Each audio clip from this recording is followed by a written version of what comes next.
I'm hanging out with the guitar players of Black Veil Brides at the Warped Tour. It's July 1st, 2011. Yep. Your record just came out. What's it called? Set the World on Fire.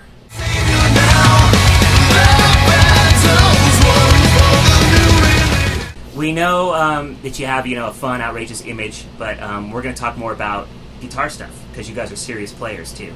And I'm really, really excited and happy about the solos and stuff on the record and the tones and everything else. So let's get into that a little bit. Let's talk about what you play, what gear you play, and then we'll talk about some of your influences and what you did on the record. Cool. So Ashley, I play Dean basses. Right now I'm currently playing a Spire. Working on a custom bass right now per my specs, and playing a touring 700 head with PV and 2 8x10 bass cabs. The gear I'm using right now is a PV6505 Plus. Not running very many pedals, actually, just a noise gate, PV cabs, BC Rich guitars. They're currently building a signature series for Jinx and I. That's about it. Nice. And I use the same amps as Jake, PV6505. He uses the Plus. I use just a 6505 through 6505 cabs. And I play BC Rich bitches. And like Jake said, we're currently having signature series made for us, BC Rich. Excellent. And is that one of them back there, or is that just the standard issue one? This is the Mockingbird that I play, but it's just standard issue. But they're building series. Mockingbird Pro X. But they're building custom ones, guitars for all of us this year. Yeah, that's awesome. Signature series guitars. It's gonna be rad. Excellent. Okay, so let's talk about what influenced you guys. Like some things might seem obvious, but you guys have a lot of different styles in your music. It's heavy, but then it's also very melodic. It sounds alternative rock, but then sometimes it sounds like heavy metal. So tell me, when you started, what were you into when you first started? My personal influence when I first started was Michael Jackson. so that shows you our diversity. Michael Jackson was probably my biggest influence when I first started playing music. He had showmanship and image, and then I discovered Kiss, and then it was all over. Then it was all heavy metal and rock and roll. Then on to Motley Crue, Guns N' Roses, and stuff like that, and all about showmanship and performance. And that's me. That's where I started from. What was the first concert you went to? I think the first arena concert I was Aerosmith Pump. Awesome. Well, there you go. Well, the first time I saw a BC Rich guitar was because Joe Perry was playing with. And that's, in the 70s. I always thought it was the coolest looking. That was that one right there. So, all right, so let's hear from you guys. I guess my influences, just metalhead since I was a kid. My dad listened to, like Led Zeppelin was his favorite band. So, but just growing up with my parents listening to metal, Van Halen, Motley Crue, Metallica was a big one when I first started playing. I think Enter Sandman was one of the first songs I learned how to play. So I just kind of went for it right away, and So Enter Sandman was one of the first songs you learned how to play. What was maybe like the first solo you learned how to play? I have no idea. I don't think I really learned a solo. I just learned different techniques. Like I started learning my scales and just learning different techniques, I guess, and just kind of I probably made up my own solo. It was the first one I played. Excellent. Jinx. And for me, I had an older brother growing up. He was about 6 years older than me, and he was really into Motley Crue, Guns N' Roses, and Metallica. Got me into that at a very early age, and I think I was really heavily influenced by Randy Rhoads. First time I ever heard Crazy Train.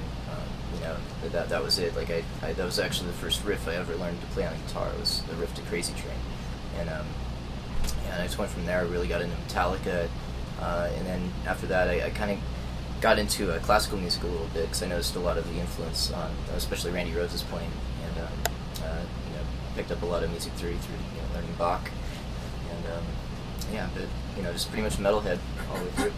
Excellent.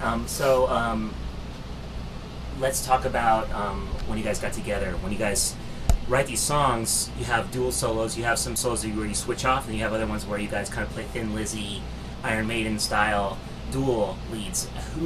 How do you guys come up with? What's the process? It's different every time. The way Jinx and I write together, one person will start a riff, the other will finish it, vice versa. Or sometimes we'll come to the table with the whole song. He'll come to the table with the whole song, and so we'll work together. And it's just our different influences, the way we play, just meshes really well. Works great together. It's like we share a brain pretty much. Yeah.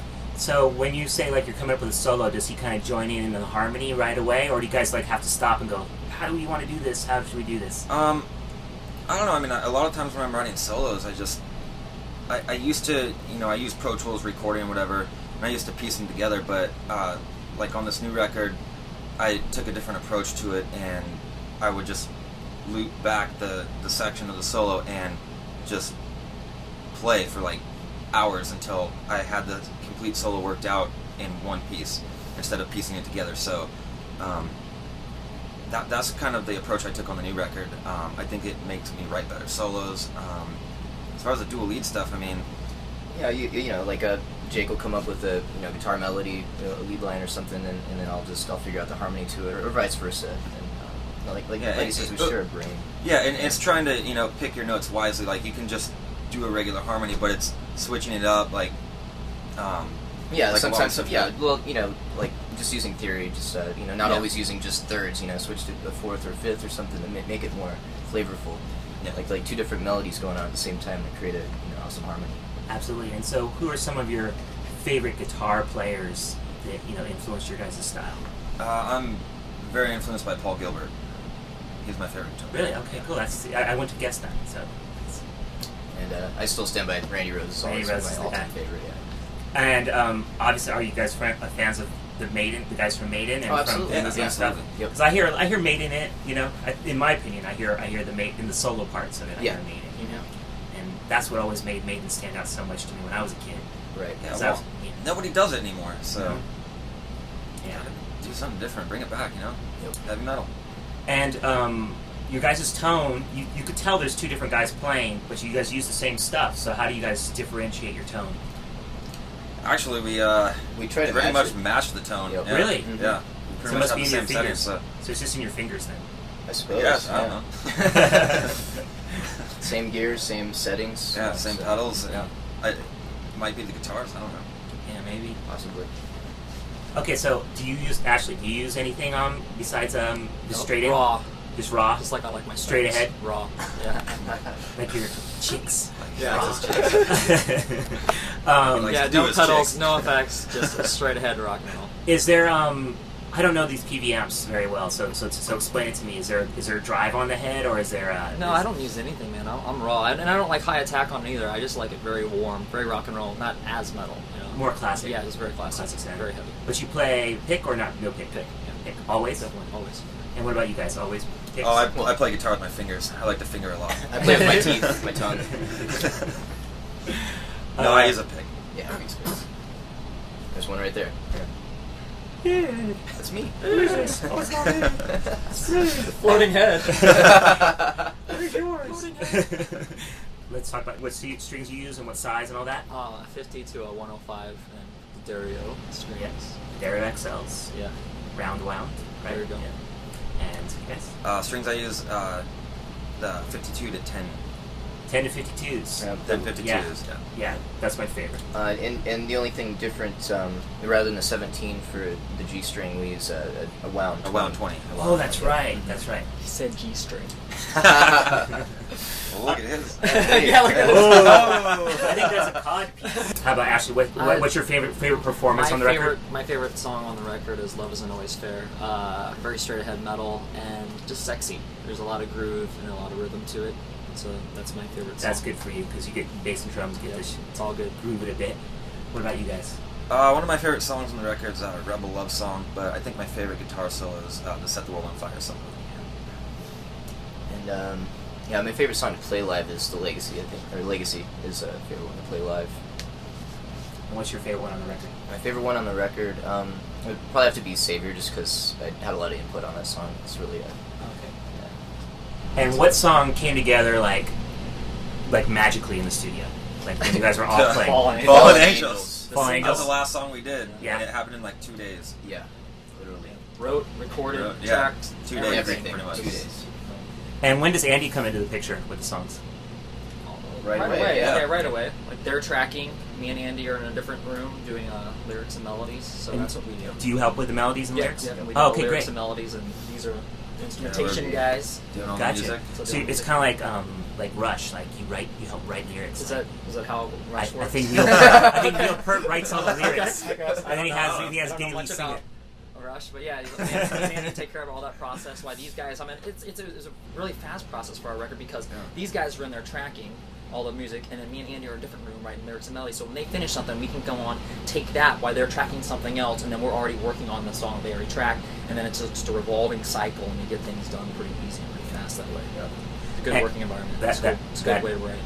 That does sound very cool. How long did it take to make the record? I think we had 6 weeks max. Yeah. If that, maybe 5 Month weeks. and a half. Mhm. Not even. Yeah. We had to leave and tour England in the middle of it. Came back and finished it. We had like, I 6 think days. we started tracking the record on accident pretty much.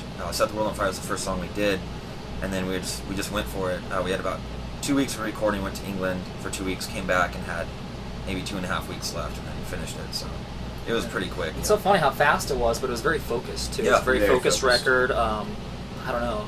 Collaboratively, the whole band put input into this record, and it was like our fucking greatest hits so far. So Yeah. it's really cool. Excellent. Well, really cool. And one last thing, how was it working with Josh Abraham? It was awesome. Oh, yeah. Josh Great. Abraham. Yeah, he was. Josh, Luke, Ryan, like it was just a great team. Really talented people. They helped with getting some classic tones, Oh, classic yeah, sounds. immediately. Yeah. Yep. All right, cool. Well, good luck, you guys. We're going to see you play first day back with Andy from the Broken Rib incident, right? Yep. There we go. Yeah. Stoked to play. Okay, good. Yep. Thanks, you guys. Rock and roll.